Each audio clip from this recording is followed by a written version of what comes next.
The Gabba rebuild all but dead and damaging Brisbane's Olympic brand. Vialine White's grieving daughter unleashes at Premier Stephen Miles. After more than 100 years, the end of the road for a famous Aussie brand. A major stink over dropping bin collection to once a fortnight.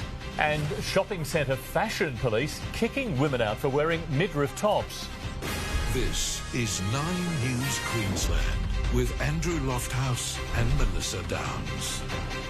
Good evening. Less than 3 months ago, we were told a multi-billion-dollar rebuild of the Gabba was going ahead. Now it seems it's back to the drawing board. A powerful Olympic official has shot the idea to pieces, saying the uncertainty over the stadium is beginning to drag down our Olympics brand.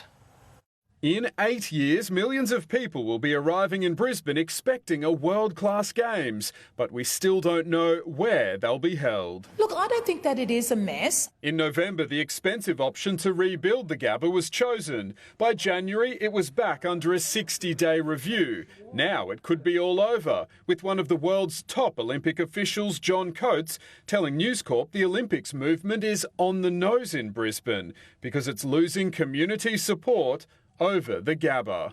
I don't think the Olympics and Paralympics of 2032 are on the nose. I think people are excited about it. But the Australian Olympic Committee President Ian Chesterman is backing John Coates, saying there are other more creative solutions than relying on a rebuild. I think the Gabba rebuild is dead, buried and cremated. And John Coates calls a spade, and he's very good at that. He's very knowledgeable. The original idea of a boutique Games is looking likely to be the way forward, splitting events across venues like the Athletics Centre at Nathan and Suncorp Stadium. It could also pave the way for the East Brisbane State School to be saved. Our community was actually really excited about having Olympics in Queensland, but we wanted to do it in a sustainable way, both financially, environmentally and to minimise the impact. But there won't be a concrete decision until the 60-day review into all Olympic venues is finished next month. They have wasted 1,000 days of doing nothing. The review won't be ready until after the local government elections in mid-March. You not being available until after the council election lets a lot of council candidates off the hook who actually need to be clear with their communities about where they stand on this project. The first real chance to test the temperature of the electorate. Let's go straight to Josh Bavis now outside the Gabba. Josh, even if the rebuild plans are scuttled, there are still years of work ahead. Melissa, there sure is. Dozens of existing venues will still need to be upgraded so that they come up to the Olympic standard and to be able to house the tens of thousands of extra spectators. That's even without talking and discussing about the transport needs for the southeast in order to move millions of people around during and in the lead up to the Games. The wheels really started to fall off this Gabba rebuild project back in December when the state government asked the AFL and cricket clubs to help fund the project. That was met with pushback and ultimately a stalemate. Melissa, these words and comments from the IOC today is a real warning shot to the state government. It needs to start moving from its action plan and just talking about it to acting on that plan now. Melissa? Josh, thank you. The grieving daughter of Vialine White has unleashed on the Premier over his remark the grandmother's murder couldn't have been prevented. It comes as Vialine's family stands side by side with the African community calling for calm. Uniting in honour of Vialine White, her daughter Cindy at pains to show she doesn't blame Brisbane's African communities for her mother's death, but clearly harbours anger towards the Premier. Step up or step out. Stephen Miles visited their family's home to offer his condolences after the 70-year-old grandmother was allegedly murdered by a 16-year-old boy. Walked through my front door and, and then walked out and did a conference and laughed it off. The Premier categorically denies that's what he was doing and was in fact laughing at a journalist's suggestion he should have mentioned youth crime during a speech about housing. There wasn't a single reference to youth crime in your speech. It was a speech about housing. I figured I'd get a question. Nonetheless, the absence of any reference to youth crime in your speech to the Queensland Media Club would have been noted. But this comment also has Vialine White's family seeing red. But nobody can seriously stand up and say they could have prevented this murder. You know what? I was really glad he said it. Because I'm like, you're not the man for the job. If you can't reassure people in the community that this is at the utmost priority. The Premier's office says he was unaware when making the comment that Vilene's accused killer was at the time already on bail for 3 alleged armed robberies. Of course, any crime is concerning, any tragedy is concerning, and we will do all we can to address it and work with the police service as well. But the number of youths committing crimes has skyrocketed since 2015, with police data showing stolen car offences have more than tripled from almost 2,000 to more than 7,000. Robberies also tripling from around 400 to 1,400, while break-ins have more than doubled. We all need to feel safe. Calling for tougher youth justice laws, but also for calm, following reports that since 5 youths were arrested over the death, the wider African community's been targeted. A lot of verbal abuse. Many people have got bottles thrown at them. You don't judge the whole community by a couple of bad apples. Kate Lamb, 9 News. To developing news now, and Violene White's family, including her husband Victor, are right now meeting with the African community. They've joined together to host a forum with them and government agencies, including police and multicultural officers, to talk through the challenges they're facing following Vilene's death and what improvements can be made to the system as a whole, with an aim to prevent another tragedy. The youth crime crisis has hit home for the government in a new way, with one of Stephen Miles' ministers having his own home broken into. State political editor Tim Avia joins us now. Tim, thieves were boasting about this online. That's right, Melissa. All this happened in Townsville, where Government Minister Scott Stewart's home was broken into on Sunday. Some items, including car keys, were taken from his house, with a car at the property also then stolen. That same car was then later seen in Vision, posted online, with young teenagers posing with several vehicles. The stolen car was also reportedly spotted doing burnouts outside the youth detention centre before later being dumped in a park. A 15-year-old boy has been arrested over the break-in. Andrew, Melissa, police are continuing with their investigations. Thanks, Tim. Thank you. A man has been charged with murder after the body of a woman in her 60s was discovered in Tweed Heads overnight. Live to Isabel Quinlan on the Gold Coast. Izzy, the pair knew each other. They did, Andrew. The 25-year-old man, who we can now identify as Connor Bullis, has reportedly been living at the property for the last few months. Now, it's unclear at this stage what led to this tragedy. Forensic police have spent the majority of the day combing through evidence. But what we do know is that police were responding to a welfare call at the Lakes Drive home around 6 o'clock last night when they made the grim discovery, finding the body of Donna Barraquette. A short time later, they located Mr. Bullis a few blocks away outside of a chemist on Kennedy Drive with serious injuries to his hands. He was taken to Tweed Hospital under police guard for treatment, and earlier today he was charged with murder. There was blood everywhere, and he walked up there to call the ambulance, and we gave him some water, and he had a lot of cuts on the underside of his hand. Did he say anything to you? He just said that he'd been, there's an incident where he lived. Now, Mr. Bullis was due to face the Tweed Heads local court today, but his lawyer said that he was still under general anaesthetic in hospital and had not yet been formally interviewed by police. No application was made for bail, and the case will resume in court tomorrow. Melissa. Izzy, thank you. We'll leave it there. There are reports tonight that another Australian staple is going out of business. This time it's bow repairs. Abby Guerin joins us live now from their Stafford store. Abby, it's among 100 that could close their doors. Melissa, it's being reported that the company could be shutting down after an attempt to sell the business fell through. But when we reached out to Bow Repairs today, the official response was no comment. The company was founded in 1922, and there is speculation that up to 600 jobs could be lost nationwide if it folds. It is currently owned by Goodyear Dunlop Tyres, who are also yet to respond to our questions. Normally these things are kept pretty close to their chest until they come out in public. I think this has probably been going on for a while, and this is a last-ditch chance that they may have to try and save the business. Melissa, if the company does go under, it would be a huge loss to Australian business. It would. Thanks, Abby. History was made in Canberra today as Papua New Guinea's Prime Minister became the first Pacific Island leader to address Parliament. As security tensions ramp up across our region, James Marape pledged nothing would come between our nations, and there was also a plea to bring the NRL to PNG. A show of defensive might for a people that once defended our shores. Papua New Guinea's Prime Minister James Marape and a grand welcome. Present arms! This walk reserved for the world's most powerful. Today, trod by the leader of our nearest neighbour. Mr Speaker, the Prime Minister of Papua New Guinea. Addressing a joint sitting of Parliament, the first leader of a Pacific nation to do so. It will be a decisive decade for us, and it can be a decisive decade because of us. With recent unrest at home, Mr Marape thanked Australia, promising a generation of cooperation. Do not give up on Papua New Guinea. We have always bounced back from our low moments. As the Prime Minister spoke, 2 floors above, a Chinese dragon welcomed in the new year, a reminder of the power struggle between Beijing and the West playing out in the Pacific and in PNG.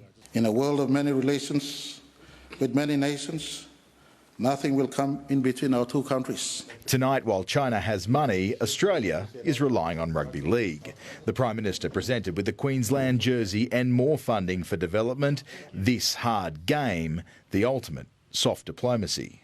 I hope the day will come when the people of Papua New Guinea can cheer for a team of their own in the National Rugby League. Yeah. From strength comes security, and from security comes stability, and from stability comes prosperity. The sentiments and significance of the speech will please Australia and our allies, but words must be backed by actions. I know we live in a different era, and we're not going back to where we were. The grip on our region a little tighter tonight. Charles Croucher, 9 News. Today was about regional security, but tonight there is rumbling in our ranks. Defence Minister Richard Marles saying Australia's defence heads and Defence Force have a way to go before they reach the appropriate level of excellence. Any objective observer would say defence procurement and planning is slow and expensive. Now, at a time of instability and threats in our region, the Minister's displeasure is public, and that carries risks all of its own. The family of missing Victorian woman Samantha Murphy has made an emotional appeal for help to bring her home. Through tears, Samantha's eldest daughter described how strong her mother is. And 5 days on from the disappearance, police say they still haven't found any suspicious circumstances. For 5 days, Jess Murphy's mum has been missing. Mum, we love you so much and we miss you and we need you at home with us. The eldest daughter of Samantha Murphy somehow finding the strength to make this heart-wrenching plea. Mum's a really strong woman and she's far too determined to give up this fight. I know she's out there somewhere, so if you could please continue to search for her, to give us something to work with, we'd really appreciate it. By her side, her dad and Sam's husband, Mick. People just don't vanish into thin air. Someone's got to know something. There are no suspicious circumstances that we've identified at this stage. The 51-year-old mother of 3 left her home in Ballarat East on Sunday morning to go for a jog at 7 o'clock. 16 minutes later, a woman was captured on CCTV close by. But tonight, police have confirmed it wasn't Sam. Their only clue now, on Sunday afternoon, her phone pinged near a golf club 14 kilometres from her home. The theory is she was heading towards Canadian Forest, her regular running route. That's where the search continued today. Volunteers back on bikes, others trekking for kilometres in the hope of a breakthrough. Any little thing that you might think's relevant, just call the police, let them know. It'll give us a bit of peace of mind if we get some hope from someone. Sam has never gone missing before. Her disappearance is completely out of character. But despite every day that passes, her family isn't giving up. Please come home soon. I can't wait to see you and to give you the biggest hug when I do. and to tell you off for giving us so much stress. I love you.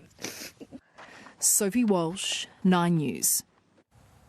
Outback Wrangler star Matt Wright is facing yet another court case following the chopper crash that killed his friend and co-star Chris Willow Wilson in the Northern Territory 2 years ago.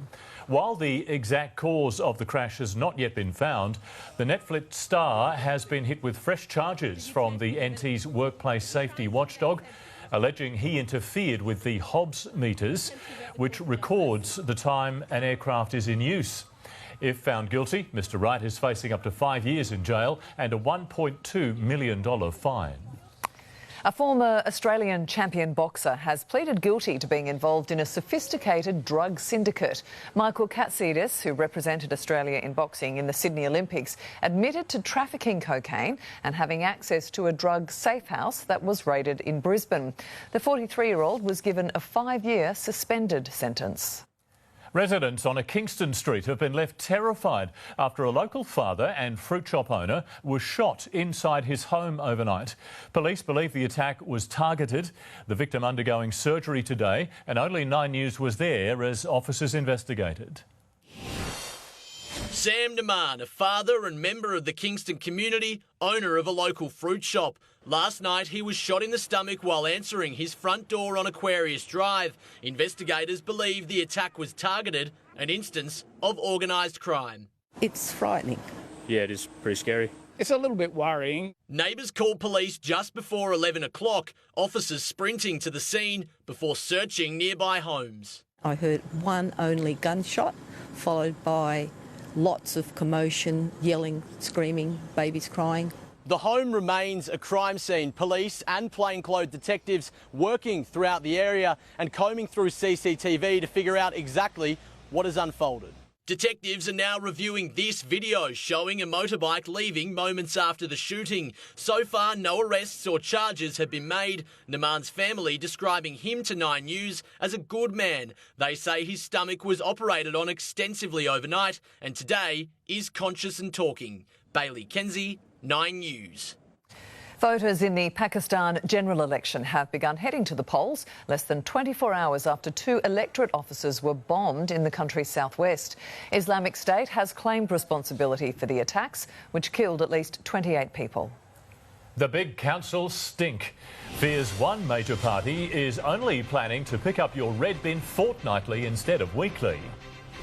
The cause behind this daredevil's stunt on the Las Vegas Sphere. Prince William meets Hollywood royalty in his first public appearance since the King's cancer diagnosis. Plus, at the end of sport, how Viagra could reduce your risk of dementia.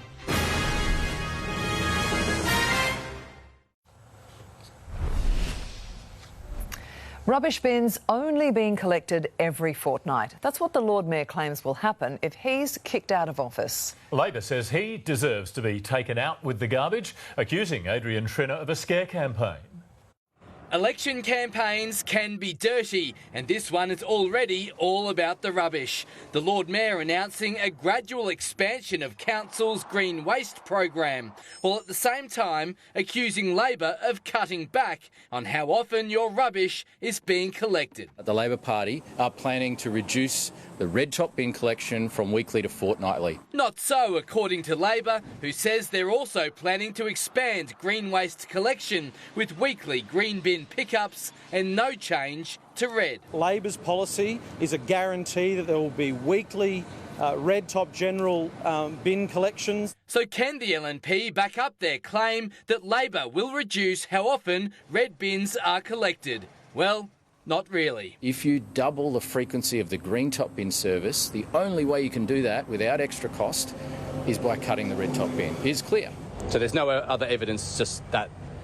Well, I think we've got all the evidence that we need, that other councils are doing it, other Labor Green councils are doing it. Have you ever told a lie as a politician before?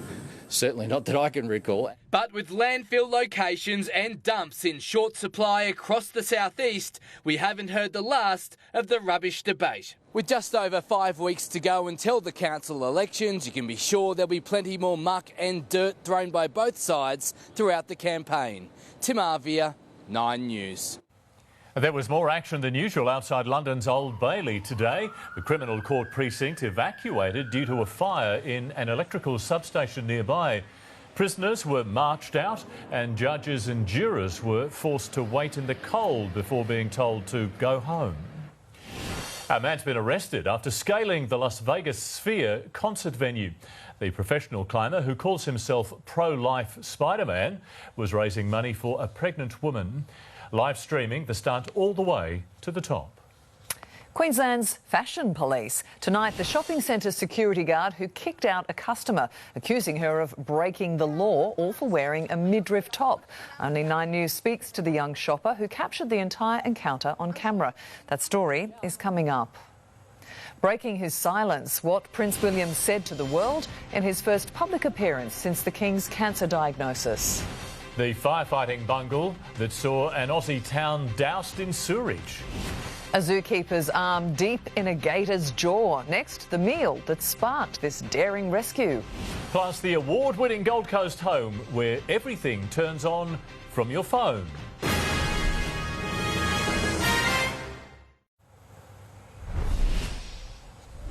Israel's Prime Minister Benjamin Netanyahu has rejected a ceasefire deal proposed by Hamas, instead renewing his pledge to destroy the group. It comes as the US launched a fresh retaliation strike over attacks on its forces, targeting a militia commander in Iraq. On the streets of Baghdad, fire roaring from a car at the site where America struck back. A targeted drone hit launched by the US, taking out a vehicle. It was carrying a Kataib Hezbollah commander and 2 of his men. The US Central Command says the Iranian-backed militia leader was responsible for directly planning and participating in attacks on US forces. I think this is a good thing that they did, a good targeting. It's good to kill the leaders of these groups. The Pentagon says there were no civilian casualties, but in Baghdad there is anger. America is the devil, they scream. This is the 4th round of retaliatory hits launched by the US in response to the deaths of 3 American service members last month. Tension in this region is bubbling over in Israel. We are on the way to complete victory. Prime Minister Benjamin Netanyahu stamping out hopes of a ceasefire in Gaza, rejecting a proposed deal from Hamas, labelling demands as delusional and doubling down that Israel can win this war. The victory is achievable. It's not a matter of years or decades, it's a matter of months. The steadfast stance is a blow to America's top diplomat, Antony Blinken, back in Tel Aviv and intensifying efforts to secure a breakthrough. While there are some clear non-starters in Hamas's response, we do think it creates space for agreement to be reached. And we will work at that relentlessly until we get there. In the United States, Lauren Tomasi, 9 News. A hazmat warning is in place for parts of a Perth suburb after water from a sewage pond was used to fight a fire. Authorities say it was only dropped on bushland, but there are fears it could have blown onto nearby homes due to the wind. Our priority is to keep people safe, to get the fires out. And in emergency situations, sometimes it doesn't always go to plan. Residents have been told not to eat produce from their gardens for the next 48 hours and empty any water tanks. It was an adrenaline-filled day at work for a keeper at the Australian Reptile Park when one of their American alligators needed rescuing.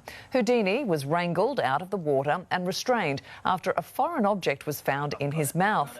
Keeper Billy risking life and limb to pull over 1 metre of sporting tape from the gator. Well, Prince William has returned to work 3 weeks after wife Kate's major surgery and just days after his father's cancer diagnosis. The future king meeting actor Tom Cruise at a charity gala, but there was no reunion with estranged brother Harry. First day back at work with family front of mind. We really appreciate everyone's kind messages, thank you. Prince William arriving at a gala for London's Air Ambulance charity, and his return to duty had a boost of star power. Tom Cruise, a surprise guest at the event. The Mission Impossible star, a keen helicopter pilot.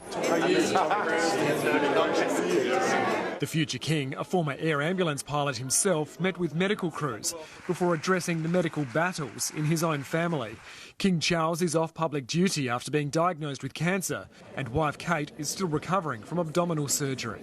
I'd like to take this opportunity to say thank you also for the kind messages of support for Catherine and for my father, especially in recent days. It means a great deal to us all. It's fair to say the past few weeks have had a rather medical focus, so I thought I'd come to an air ambulance function to get away from it all. The Prince finding humour in what's been a trying time. And Tom, if you wouldn't mind not borrowing either of the new helicopters for the next Mission Impossible, it would be appreciated. We've all seen on our screens that, how can I put it, you seem to have a different take on normal wear and tear to the rest of us.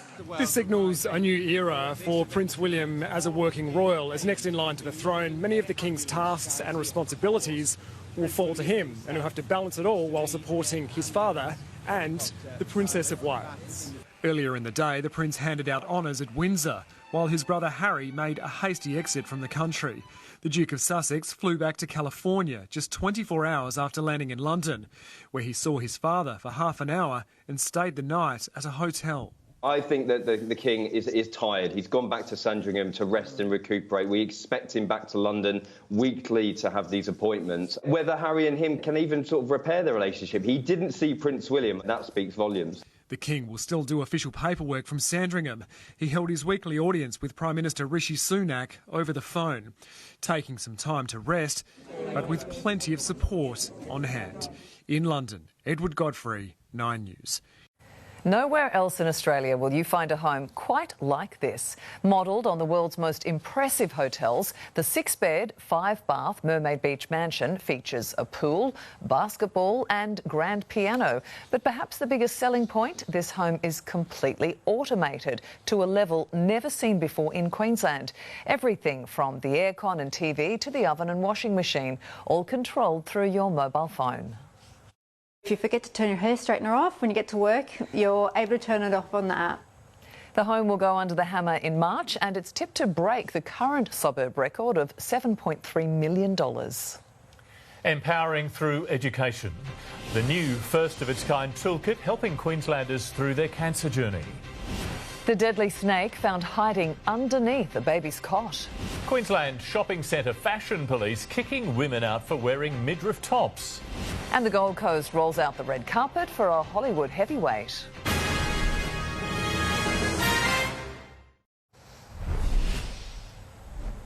Uber has never managed to make a profit until now. But after 14 years, the global rideshare company says this is a turning point. Finance editor Chris Kohler explains. Plenty have doubted whether Uber's massive global network would ever translate into profit, but it's finally happening. The company announced an operating profit of $1.1 billion overnight, its first one ever. The CEO is calling it a turning point, but have a look at the share price over the last year. It's doubled, so investors must have quietly decided the turning point was a while ago. Here in Australia, our share market was slightly higher today. Transurban fell despite the toll road company announcing higher profits from drivers, while AGL Energy was the best performer after telling the market its half-year profit is up a huge 359%, which means customers might start asking a few extra questions about their power bills. And the Australian dollar was weaker against most major currencies, buying 65 US cents and 60.5 euro cents. Checking fuel prices now. The average for unleaded in Brisbane is $1.98. Diesel is $2.01. The average on the Gold Coast for unleaded is $2.01.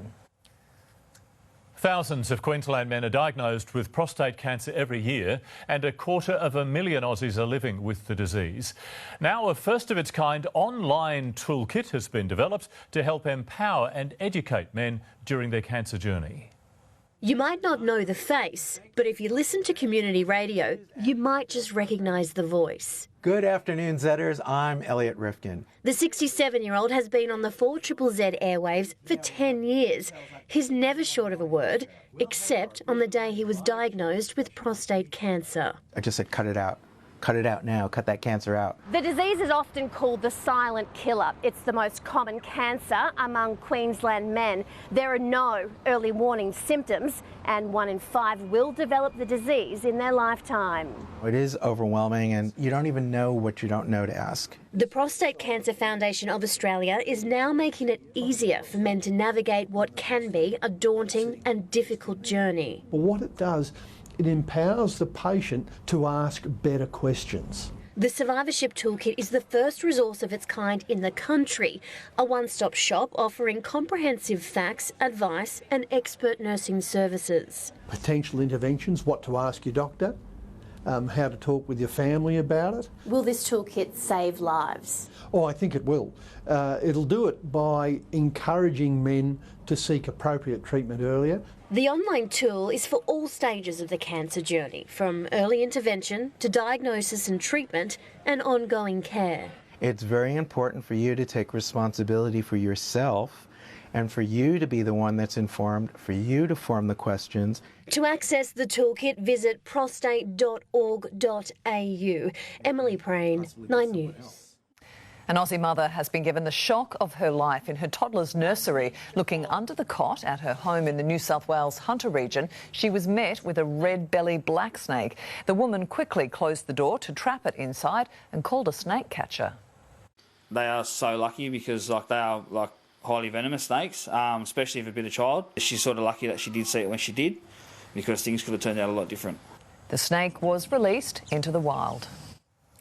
The Gold Coast has rolled out the red carpet for some of Australia's best in film and television for the Actor Industry Awards at Hotter. Tonight's event, hosted by well-known singer, actor and composer Harry Connick Jr., will focus on those who make movie magic behind the scenes, including awards for costume design and cinematography. I've done my very first acting lesson here. I got my very first gig here. So now that we're having Australia's version of the Oscars in the Gold Coast, it's pretty amazing.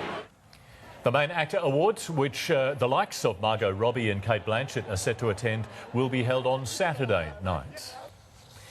A contract standoff at the Broncos resolved. Only 9 News has the exclusive details. Latrell Mitchell and Cody Walker learn their fate as other NRL stars sweat on Las Vegas visas. Plus, added bonus at the end of sport, how Viagra could drive down your dementia risk. And another windy one on the coast today. Those southeasterlies producing a few showers. There is a strong wind warning from the Sunshine Coast up to the Capricorn Coast, and the winds will stick around for a few days. Right now it's 25 degrees on the Gold Coast.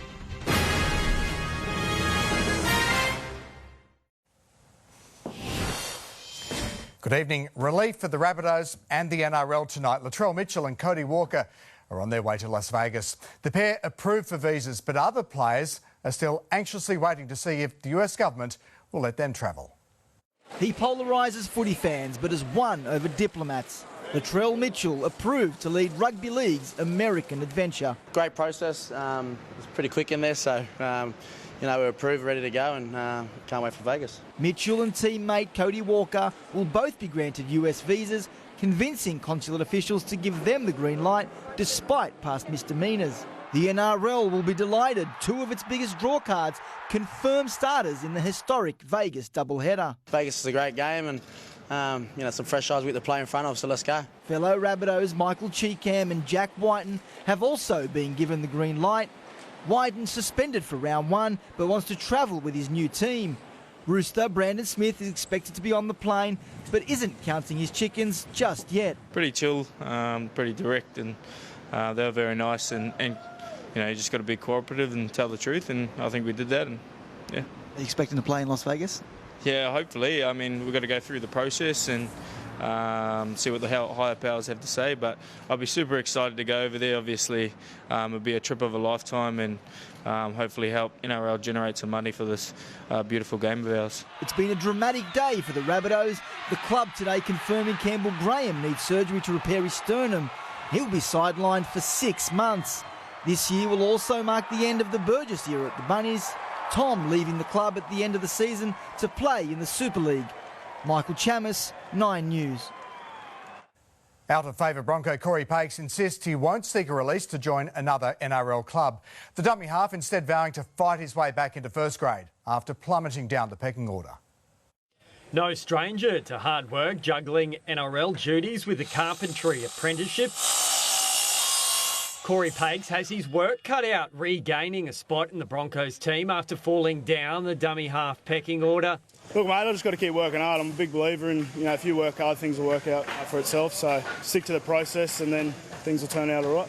The positivity message passed on while announcing a new 3-year partnership between the Beyond the Broncos program and TAFE Queensland. 9 out of 10 jobs of the future are going to require a vocational education and training qualification, and TAFE Queensland is right at the forefront and able to provide those opportunities for all of our students. Just one day a week or a couple of days a week to get out in the workforce and just do something new, it's so great. It's great for the mind, and then at the end of the day you come back to footy, you feel refreshed, and then you can put your best foot forward for footy.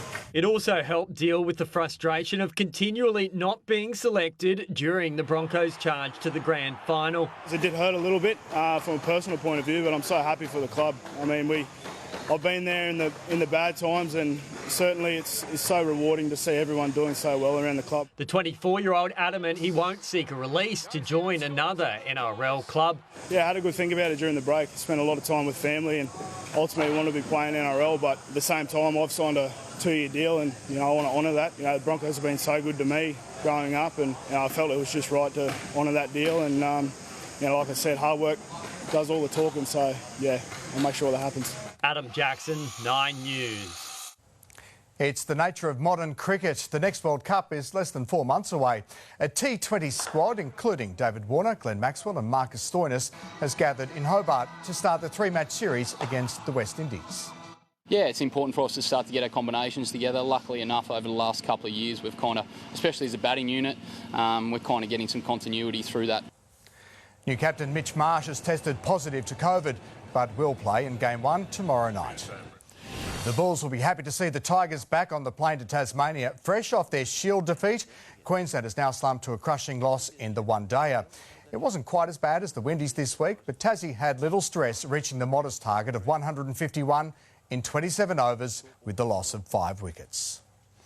The John Eales medal needed a bit of help to fit over his hair, but Rob Valentini was a worthy winner of Australian rugby's highest individual honour.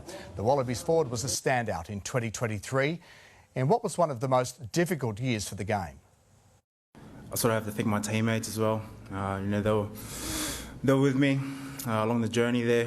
For them to consider me for this award truly means a lot. And a lift for the Reds ahead of their new season, with Fraser McWright and Cecilia Smith named the best Aussie players in last year's Super Rugby. Queensland Motorsport legend Mick Doohan believes his son Jack could be driving in Formula One as early as next year. Big things are expected from Doohan Jr., who will be Alpine Racing's full-time reserve driver this season.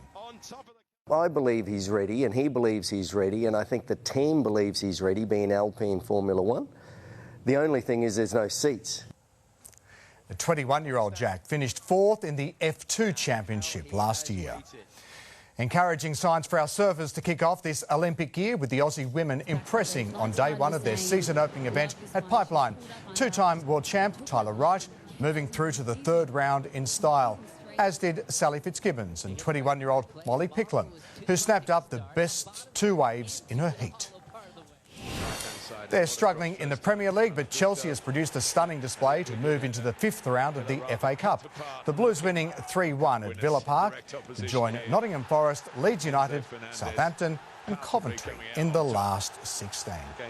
Hard to believe, just 2 weeks today until the Broncos are on that plane to Las Vegas. The season is coming oh so quickly. You can't wait, can you, John? We'll have to behave for the next fortnight, Lofty. We'll see how it goes. Researchers believe they have made an encouraging Alzheimer's discovery from drugs with a very different use. A study finding men who took erectile dysfunction medication, such as Viagra and Cialis, were 18% less likely to be diagnosed with the most common form of dementia. The UK research examined nearly 270,000 men with an average age of 59. Scientists are now hoping to begin a clinical trial to look at the effects of these drugs on Alzheimer's in women as well. In just 3 minutes, Queensland shopping centre fashion police. The security guard caught on camera kicking out a young shopper, accusing her of breaking the law, all for wearing a midriff top. That exclusive story is just moments away. Right now, Gary's back with a check on the weather. Gaz, did we get much rain in the end today? Oh, there were a few heavy showers, Andrew, up around the Sunshine Coast. About 10 millimetres the top drop there today, but it was overnight. Budgerum, 52 millimetres of the gauge up until 9 this morning. And there are plenty of showers in the outlook. It's not far away.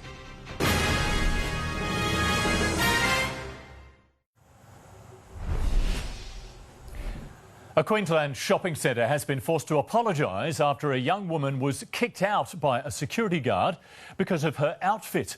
The woman speaking exclusively to 9 News about the incident that she caught on video as it unfolded.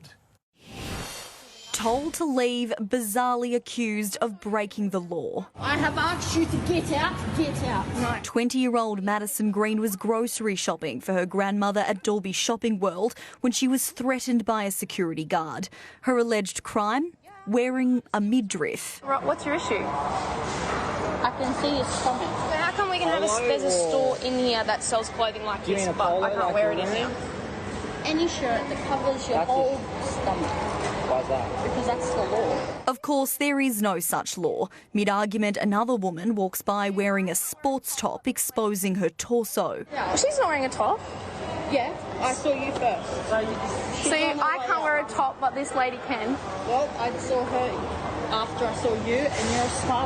So now you can leave. The security guard even threatens to call police and ban Madison from the mall before following her through the supermarket.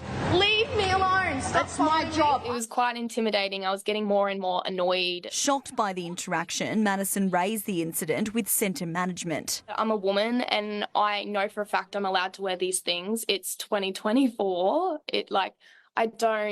I don't see any issue with it whatsoever. Dalby Shopping World has told 9 News Madison was not breaking any centre rules at the time and have since apologised for the incident. The centre has been in discussion with the contracted security company, requesting they review their procedures and staff training. You really want me to call the cops? Yeah, I want to understand what's wrong with my outfit. Olivana Lathuris, 9 News. Gary's back now with your full weather forecast. Gaz, the coast, it's feeling the effects from that tropical low in the Coral Sea. Oh, they certainly are, Melissa. We were talking about it over the past week. It's nothing more than a tropical low. It's out near Vanuatu, but it is strengthening that southeasterly flow affecting all of the Queensland coast, and also an increase in swell. Some waves arrived today. Take a look this morning at the Superbank. It was super crowded, no doubt, as board riders hit the beaches today. Look, it'll get better over the next few days with these stronger southerly winds and the swell picking up even further. Definitely the point breaks. We could even see some 2 metre plus waves on Sunday, but that means swimmers do it with caution. The red and yellows only. A pretty nasty shore break around Surfers Paradise beaches. The water inviting though, it's 25 to 26 degrees in. Now let's check temperatures over southeast Queensland today. Thanks to the southeasterlies, just controlling those maximum temperatures today. 31 was the high, Bow Desert, Ipswich, Greenbank and also Redcliffe. The Golden Sunshine Coast hit 30, Brisbane and Logan 31. The weather map, showers and storms over the tropics, isolated storms extending through western Queensland. Onshore winds will continue to push showers onto the Queensland and New South Wales coast. Capitals, 41 in Perth tomorrow, cloudy and cooler for Melbourne and Hobart, sunny in Canberra and 28, Alice Springs 36, showers and storms for Darwin. Queensland afternoon, showers in Cairns and Townsville, a few showers Mackay, partly cloudy and warm across the Capricornia. Early morning shower clearing the Wide Bay and Burnett. It'll be hot inland for Mount Isa and Longreach, chance of a shower and storm. For the southeast, partly cloudy. There is the high chance of showers here from fresh southeasterly winds. Overnight temperatures between 18 and 23. Look, daytime highs, high 20s on the coast and around 30 inland. Moreton Bay, southeasterlies 15 to 25 knots, and they'll stick around most of the weekend. That strong wind warning for the Sunshine Coast. Brisbane, partly cloudy, a few showers, a low of 22 and a top of 29. The outlook, a few showers Saturday, Sunday, possible shower Monday, partly cloudy Tuesday, Wednesday fine and 33. Ipswich, a shower or two Saturday and Sunday, chance of a shower Monday, mostly fine Wednesday and up to 35. Here on the Goldie, scattered showers over the weekend, shower or two Monday, possible shower Tuesday, fine by Wednesday and 30 degrees. The Sunshine Coast, scattered showers Saturday, Sunday and Monday, a shower or two into Tuesday, then clearing for a partly cloudy Wednesday and back up to around 30 degrees. At least the southeasterly winds are just controlling temperatures a little more comfortable, guys. We are enjoying it, Gary. Thank you. And that is 9 News Queensland for this evening. Ali Langdon is next with a current affair. Thanks for your company. From all of us, good night. Good night.